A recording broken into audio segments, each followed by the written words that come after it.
And yes, na-update na nga yung fandom name. So the fandom name is Fuha, and the fandom meaning is Fuha is Ahof reversed, forever our home Ahof, meant to be with Ahof. So official color, wala pa silang na-declare ng official color, but I guess they've been using dark blue. So I think yun na din yung magiging official color nila. Tapos sabi niya, actually at first, ayaw ko din, I felt disappointed to kasi Fuha naman kung isipin mo parang di talaga pinag-isipan ng management, pero hindi ko kasi napanood kung live kasi kagabi nakatulog ko, mahaba pa siyang comment. But yeah, I think a lot of us were a little bit disappointed kasi matagal din talaga natin inantay yun, sobrang tagal, and they've had concerts, events na that we are still nameless. Parang nashock lang tayo. For me ano naman siya, okay naman yung Fuha. Ang problem lang, it was not delivered well. I mean, it was not presented well.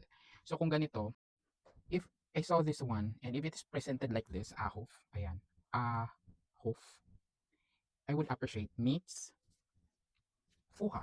Fuha. Diba? And this is now the output. Forever our home, Ahof. It's an infinity sign. So kung ganito sana pagka-present, actually pwede din ganito. Like for example, ipapakita nila yung Ahof, tapos ipapakita nila na mirror siya ng Ahof. It would be better. Diba?